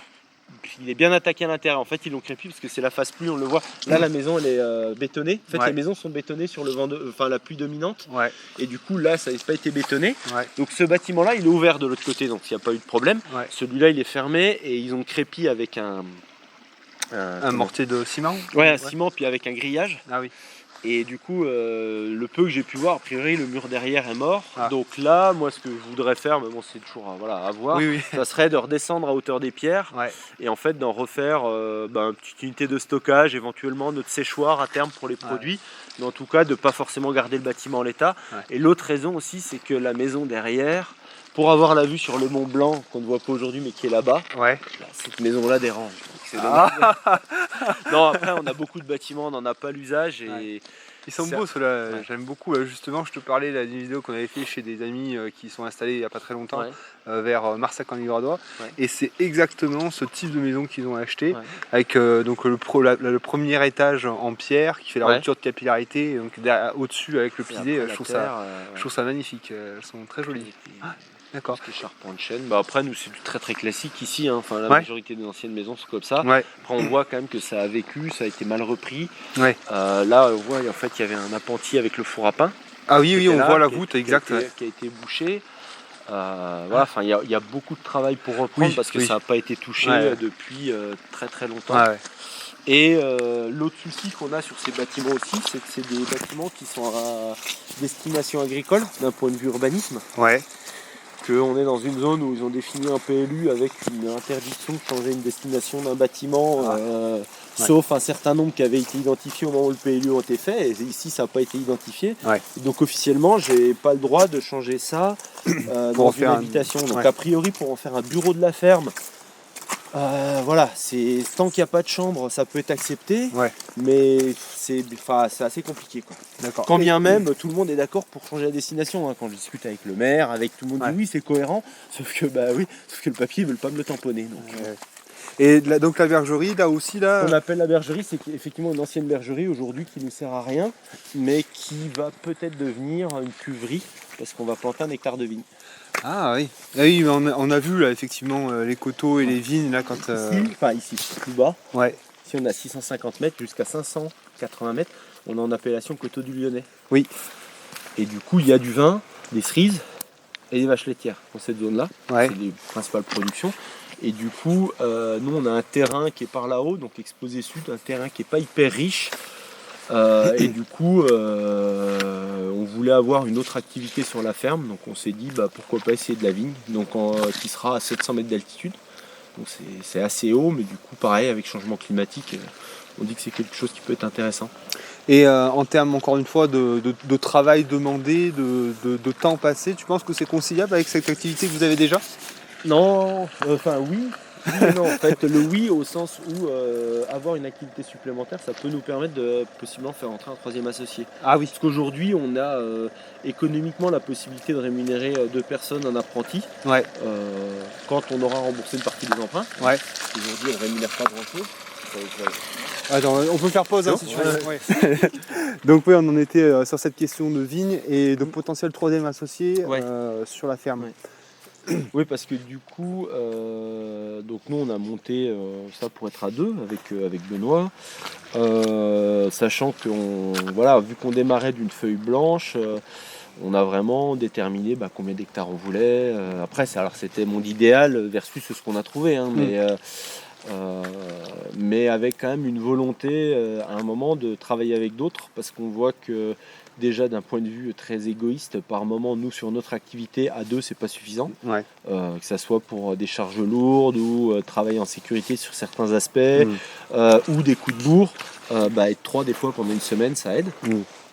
Et l'autre chose aussi, c'est par rapport à se retrouver un moment à 2 sur un site toute notre vie, tous les matins à se voir sans avoir de dynamique de groupe. On s'est dit c'est faisable, hein, mais pourquoi pas envisager une dynamique un petit peu plus large, sans forcément, alors quand je dis associé, après faut dissocier là-dedans le côté un peu réglementaire. Est-ce que c'est les mêmes entreprises, des entreprises différentes? Ça, c'est des choses, c'est à négocier, on va dire, au cas par cas. Mais notre idée, c'est d'essayer de travailler sur le territoire de l'exploitation, voire territoire élargi, avec d'autres personnes en complémentarité sur nos activités, avec des échanges de temps, des échanges de matériel, formalisés ou non formalisés, quoi. Et en sachant que l'intérêt de la vigne, c'est que globalement, notre clientèle aujourd'hui sur le port peut être une clientèle sur de la vigne, et une clientèle de vigne peut devenir une clientèle de port. Donc il y a une certaine logique à faire ça, même vis-à-vis du site en fait. Aujourd'hui sur 1 hectare, avec la possibilité éventuellement d'avoir 2-3 hectares, après ça ira pas beaucoup plus loin. Parce que notre idée c'est de surtout ne pas grossir, on ne veut pas faire plus de porcs. On a dimensionné un truc qui devra à peu près tenir la route, et par contre apporter d'autres activités ou valoriser encore un peu plus le site, oui, mais on va pas doubler notre nombre de porcs et faire rentrer 3 salariés, quoi. Ouais, donc pas d'objectif de croissance. Surtout pas. D'accord. Surtout pas. D'accord, ok. Non, non, il y a un équilibre des terrains, il y a un équilibre de travail, et on ne dit pas qu'on fera pas évoluer les choses, mais en tout cas, dès qu'on touche à une variable, ça en fait bouger d'autres. Donc il faut prendre tout cet écosystème en fait en compte, quoi. Sinon, on sait qu'à un moment ou à un autre, ça tient pas, quoi. D'accord. Du coup, on arrive au niveau des parcs engraissement. Donc ici, on est sur ce qu'on nous on appelle le dessus de l'exploitation. On a passé la route. Ouais. Donc théoriquement, il y aura la même clôture que dans l'autre parc d'ici qu'on soit livré des piquets, qu'on attend depuis très longtemps. On a le grillage, on a tout. Il y aura du coup toute cette clôture tout autour. Et donc là, on est sur des parcs de 1 hectare à 1 hectare 2 pour 15 cochons. Ah oui, 1 hectare, 1 hectare 2 pour 15 cochons. Okay. Voilà. Alors avec un aménagement qui est assez sommaire. Donc on a toujours nos auges béton, 2 rangs de caillebotis. On en avait mis qu'un et on en a rajouté un deuxième parce que ça creuse. Et donc toujours pareil, hein, des auges récupérées, porcherie. Du bac acier pour éviter que les cochons ne sortent, parce qu'en fait ils se poussent quand on nourrit. Et du coup au début on n'en avait pas mis, ils passaient leur temps à défoncer les fils. Donc en fait on a un bac acier qui permet de les maintenir, le fil qui permet qu'ils passent par dessus. Et en gros là il y a de la place en mètre linéaire, je ne sais plus combien il y en a, mais pour avoir 15 places à l'auge, entre 30 et 40 cm par cochon. D'accord. Ok. Donc un point d'eau qui est un petit peu plus haut, même système qu'en bas. Donc avec pareil, une tranchée enterrée, une cuve à eau 3000 litres au-dessus, une pompe dans le réservoir qui renvoie, parce qu'on a ici on a 45 mètres. Ça c'est donc la cuve alimentée par la source dont tu me parlais qui est par le haut là. La source est là-haut. On est 60 mètres de dénivelé d'ici. Le réservoir il est à peu près à notre niveau de l'autre côté du bâtiment. D'accord. Donc en fait on a une première tranchée qui va de là-haut, qui va au réservoir, qui remplit le réservoir. Ensuite on a une deuxième tranchée avec une pompe de relevage dans le réservoir, une pompe immergée, qui passe là au niveau des gros cailloux, tout long là. Et qui remonte là-bas. Qui remonte au point, on est une dizaine de mètres au-dessus de la première pipette. D'accord. Donc avec une cuve de 3000 litres. Enterrée celle-ci tu disais Semi-enterrée. Semi-enterrée, d'accord. Celle-là c'est nous qui l'avons installée. Et du coup la pompe immergée là-bas nous remplit notre cuve de 3000 litres. On a un système de poire et de programmateur. Et ensuite les cochons boivent en gravitaire. Et quand c'est vide, ça se remplit. Et on va avoir dans le parc dessus, donc tout le bois qu'on voit au-dessus, ça va être un parc. On aura la même pompe, donc là avec 70 mètres de dénivelé, toujours dans le même réservoir, la même pompe qui enverra là-haut. Donc on a un petit système de contrôle des pompes. Des petits systèmes de château d'eau en fait, que tu t'es mis à différents... des petites choses non prévues. Pareil au départ, on s'est dit on verra comment on va faire pour l'eau. Et puis on a découvert qu'il y avait un réservoir, on a découvert qu'il faisait 30 mètres cubes, donc on s'est dit on va l'utiliser. Et puis on a un peu galéré sur le dimensionnement de la pompe de relevage. C'est des choses que vous avez mis en œuvre vous, ça, ou vous avez délégué? C'est vous qui avez développé le système et qui l'avez installé. Après on s'est fait aider. De par nos anciens boulots respectifs, Benoît en fait travaillait à l'agence de l'eau. Donc avant il était gestionnaire réseau pour une boîte en Saône-et-Loire, donc il a une bonne connaissance en fait des réseaux d'eau, donc sur les diamètres de tuyaux, la pompe. Moi c'est un collègue de mes anciens boulots aussi, dont c'était le métier qui m'a orienté. Puis après on a pris une boîte qui sait faire, qui nous a fait une proposition, un schéma de principe, et puis après c'est du boulot quoi. Et là quand tu les enterres, ces fameux tuyaux en PE, là tu mets un lit de sable ou tu les enterres directement comme ça? Non, alors en fait ça dépend de la terre. Là en fait on voit il y a un petit peu du caillou, parce qu'ici il y avait un chemin, il est encore dessiné, il y avait un bâtiment là-haut, du coup c'était un peu rempierré, mais c'est juste de surface. On est sur les tuyaux sont à 80, il n'y a que de la terre. Donc en fait quand on fait nos tranchées, du coup donc là c'est un gars qu'on a pris pour nous faire les tranchées, parce que nous on venait d'avoir la mini-pelle et on avait d'autres trucs à faire et on n'y connaissait rien, et lui allait assez vite, et sa technique c'est qu'en gros il met la terre végétale d'un côté, le reste de l'autre, et après on fait un tri rapide des gros cailloux. on remet un peu de terre au fond, on déroule nos tuyaux, on les connecte, on a monté de l'électricité, on n'a même pas mis de grillage avertisseur dedans, parce qu'en gros, de toute façon, on n'y retouchera jamais, quoi. Et on saura même plus où c'est passé. Au bout d'un moment, on sait à peu près où c'est, voilà, mais voilà. D'accord. Et ensuite, pareil, on rebouche sans gros cailloux au départ, et après, on remet tout le reste. D'accord, ok. Mais l'idée, de toute façon, c'est qu'on n'aura jamais de gros passages de véhicules. Ouais. En fait, les seuls endroits où on a fait gaffe, c'est ici, par exemple, parce que là, c'est notre chemin de tracteur pour monter dans nos parcelles au-dessus. D'accord. Donc là, il y a un passage de tracteur qui peut avoir lieu là, donc là, on enlève tous les gros cailloux. Mais sinon, non, le problème, c'est qu'un lit de sable, il aura fallu des tonnages. C'est pour ça que je demande, c'est parce que ça me paraît énorme après, en termes de Non, dans tout ce qui est vraiment aménagement autour des terrains, on a fait assez simple. Oui, non, mais le plus important, effectivement, c'est d'avoir une terre dénuée de cailloux autour du PE. C'était un peu la crainte, c'est-à-dire qu'on a des terrains qui sont... Enfin, il y a énormément de cailloux, on le voit, les maisons sont toutes en pierre. Mais, heureusement, elles sont sur les maisons maintenant. Finalement, on a du sol, il y a vraiment du sol. C'est affleurant à certains endroits, mais sinon, là où c'est pas affleurant, il y a du sol. D'accord. Avec une jolie terre. Oui, c'est vrai que la terre, elle est belle là. C'est un peu comme chez nous d'ailleurs, j'ai l'impression, la nature de la terre un peu. Non ? Après, c'est quand même une terre plutôt argileuse, mais il y a quand même une bonne proportion de sable parce que ça s'infiltre assez bien. On n'a pas vraiment des grosses mares ou des gros tas. Ce qu'on voit par contre, c'est ce qu'on a là. C'est-à-dire que là, on avait le problème du cochon, c'est qu'il trouve l'eau. Et vu qu'on est sur une zone où il y a beaucoup d'eau et beaucoup de sources, toutes les micro-sources possibles, il les trouve, il les creuse. Et dès qu'il y a un peu de débit, ça ravine. Et du coup, quand ça ravine, ça nous fait ça. Mais sur des trucs, là, en fait, la source, elle est souvent des caillebotis, là. Il y a un filon qui passe sous le caillebotis. D'accord. Alors après, c'est pas des sources pérennes, dès que ça va sécher un peu, mais c'est impressionnant. Il y a un des parcs, on a été obligé de refaire une tranchée, de la drainer. Enfin, drainer, on l'a faire une baissière, on l'a tuyauté, quoi. Ah oui, on a mis, cailloux avec belle couche d'argile bleue, et sous l'argile bleue, vraiment de l'eau qui coulait, mais comme au robinet, quoi. Donc heureusement c'était de l'argile, donc on a fait un truc juste en argile, on a mis les pierres, un tuyau, et on l'a ramené pour partir dans le ruisseau, parce que sinon le terrain était pourri, quoi. D'accord. Ah, ok. Ouais, c'est du taf quand même.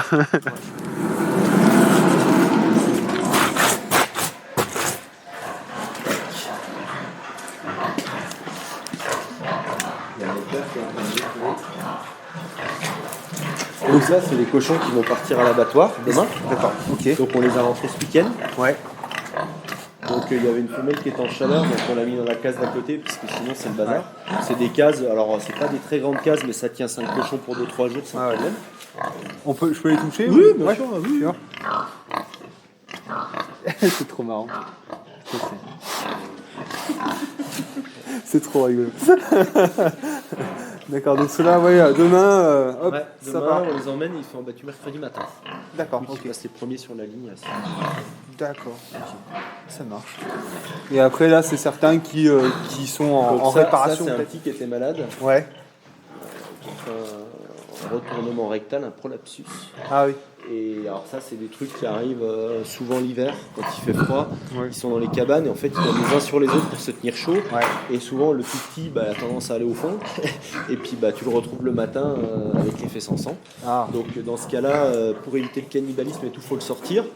Et du coup, là, ça fait 2-3 semaines qu'il est là. Donc, la caisse est toute petite, mais c'était le temps que ça se remette. Et on va le transvaser dans une des cases là et on va voir si on le remet avec les autres ou pas. Parce que le risque à un moment, c'est que quand tu les as sortis du lot, ils peuvent être chassés ou pas acceptés, donc il est déjà un peu fragile. Donc, voilà. D'accord. En fait, c'est un peu la problématique après du plein air, c'est que t'as beau ne pas vouloir faire de bâtiment, t'as quand même toujours besoin pour les cas exceptionnels, mais en fait, parce que nous on a 180 animaux en fait.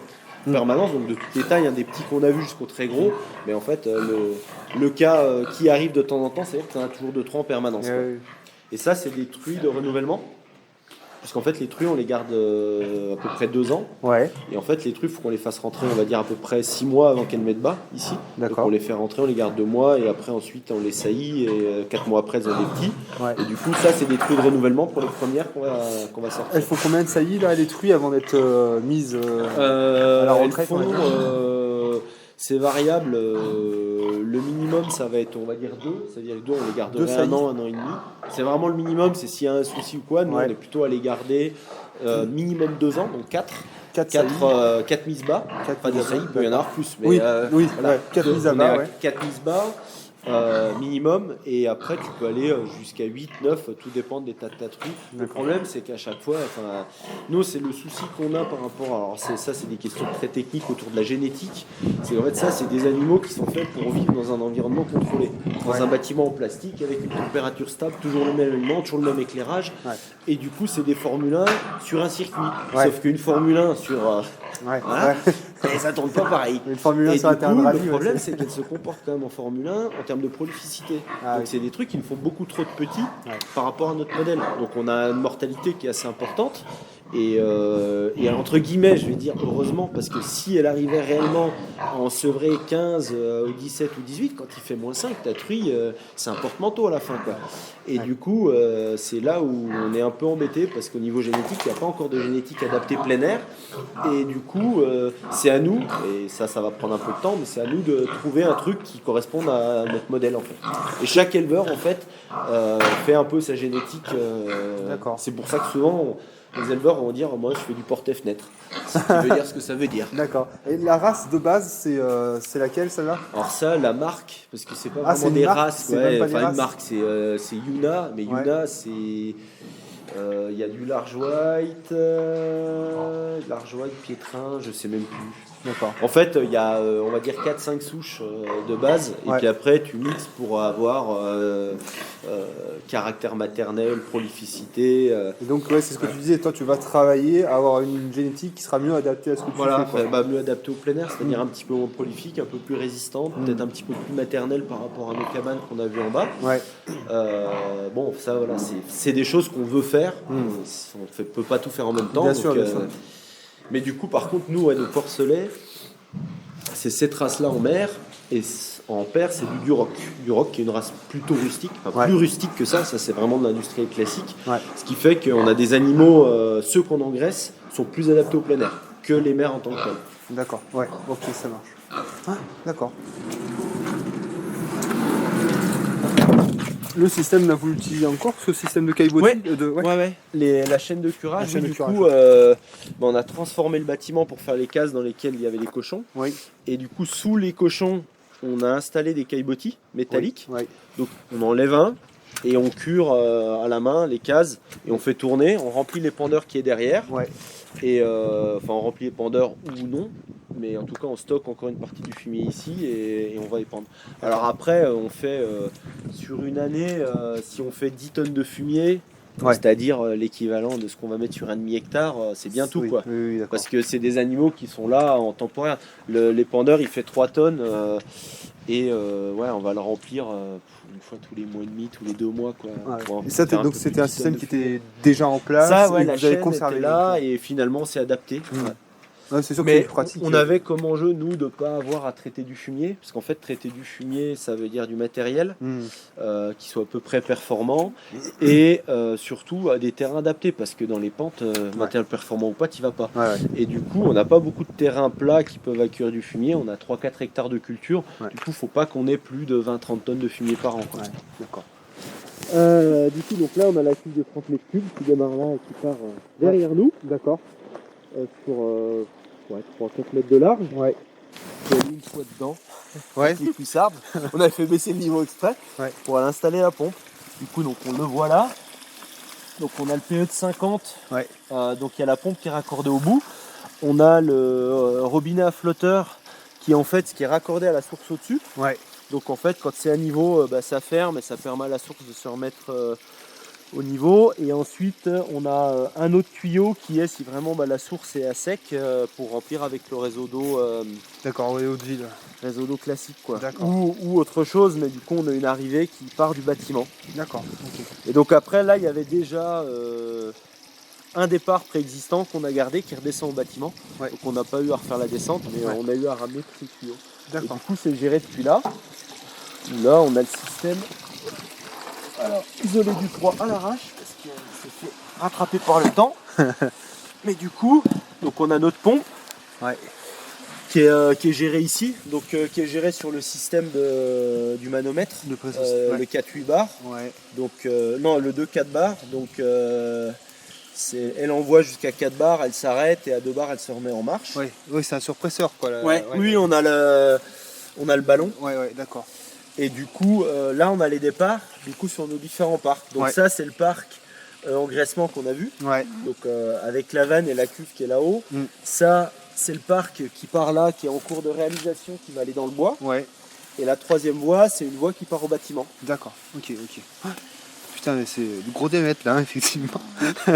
En fait, c'est pour les pertes de charge, parce que le problème après, sinon, c'est qu'il nous faut une pompe surdimensionnée, une consommation électrique. Ouais. Donc en fait, ce que tu mets dans le prix des tuyaux, c'est ce que tu récupères en consommation électrique après en perte de charge sur la durée, quoi.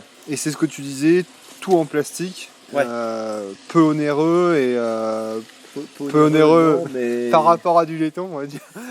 En tout cas, sur du réseau, parce qu'en fait, nous, on s'est équipé, on le voit, c'est du plus haut blanc type irrigation, c'est pas du bleu. Ouais. Parce qu'on est sur des bars, en gros, ça régule ici, c'est 4 bars maximum, donc on n'a pas besoin d'un plastique 10-12 bars.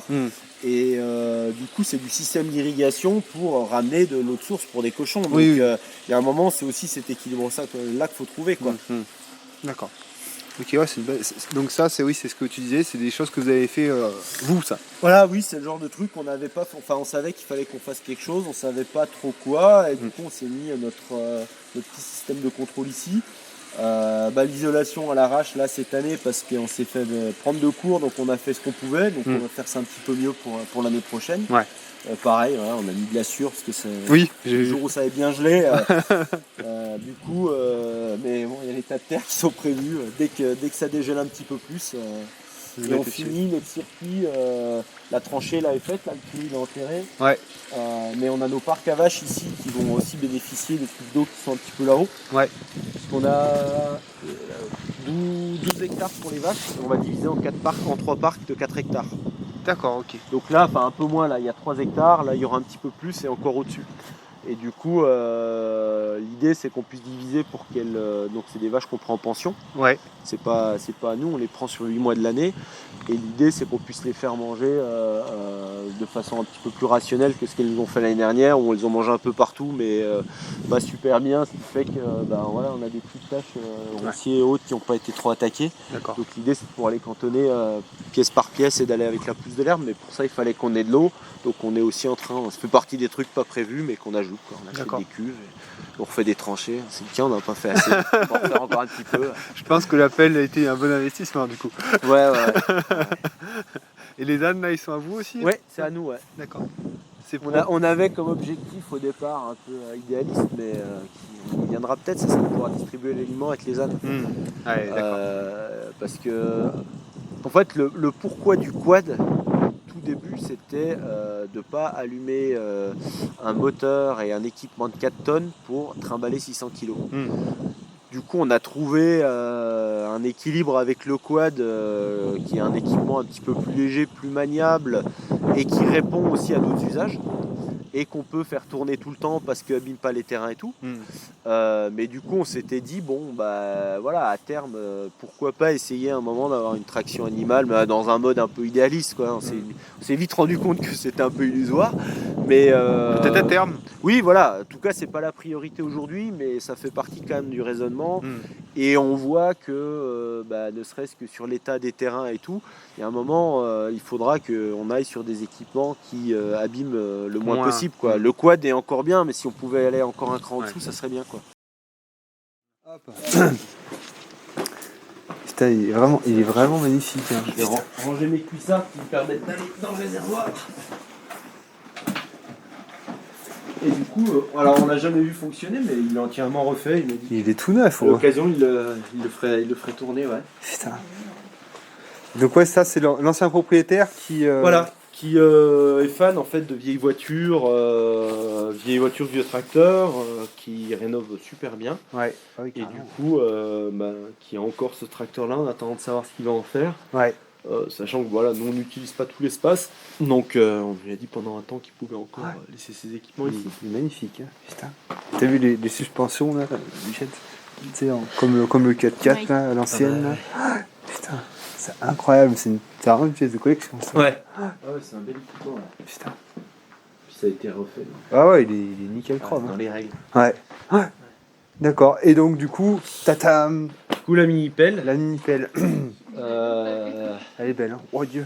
Donc, Ouais. 2 tonnes 5, ça. C'est une 2 tonnes 5, ouais. D'accord. On a acheté d'occasion à un loueur. Ouais. Donc, qui la remet en état complet avant de la vendre. Donc, c'est pour ça qu'elle a été repeinte et tout. On dirait presque qu'elle est neuve. Ah, elle a été Mais repeinte, oui, parce que- oui, d'accord, ok. elle a 3000 heures. Ah, c'est que dalle, ça. Oui, c'est que dalle. C'est ouais. rien. Bah après, c'est le genre d'investissement. C'est une fois encore, c'est. Nous, on s'était dit, bon, bah, on l'achète, et puis une fois qu'on a fini, on la revend. Puis les collègues nous disaient, vous la revendrez jamais. Puis là, maintenant, tu dis, oui, en fait, on la revendra jamais. Ça m'étonne à peine. Hein.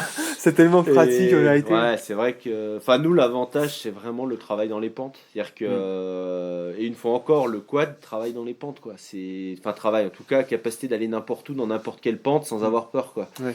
Et ce qu'on n'a pas en tracteur. Enfin, à moins d'avoir un tracteur montagne Ouais. qui coûte vraiment très cher. Mais là, la pelle, n'importe quelle pente, on a planté un piquet à la masse sur les 1,2 km, ça fait 400 piquets. Ouais. Sur les 400, on a fait 399 avec la pelle, avec des Heureusement. pentes. Ouais. Et du coup, non, ça va vraiment bien.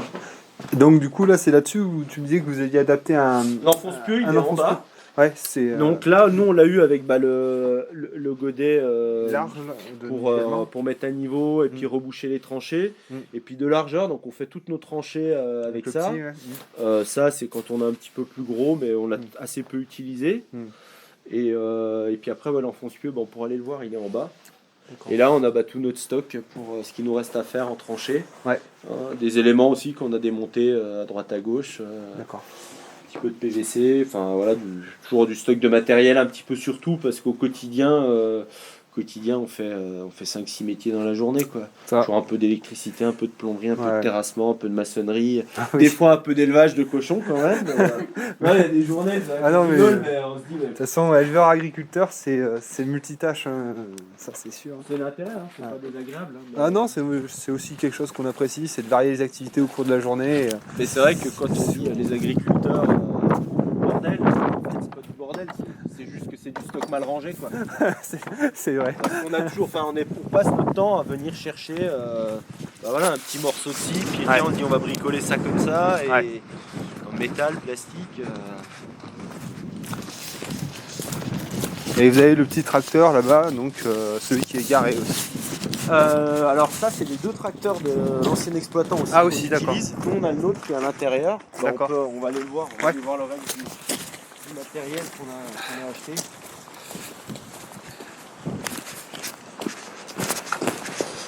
Donc, dans les équipements roulants, en gros, on a le camion. Ouais. Qui nous permet de tirer la bétaillère. Une bétaillère qui nous permet de rentrer 6 cochons, donc une bétaillère de route, pas une bétaillère agricole. Ouais. On a un berlingot qui nous permet de faire les livraisons et puis des placements classiques.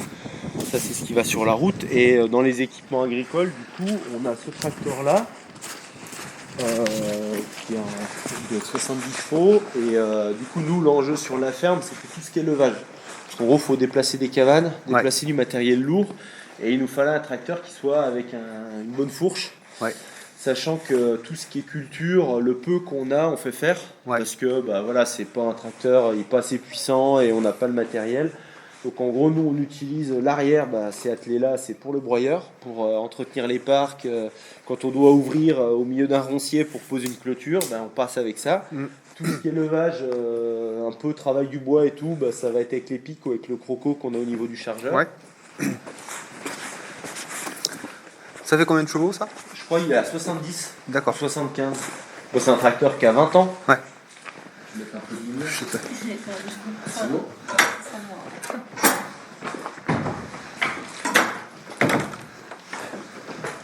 Attends, tu veux que j'enlève ça? Voilà. Il porte. Donc ouais, donc 70 chevaux. Ouais. Ok.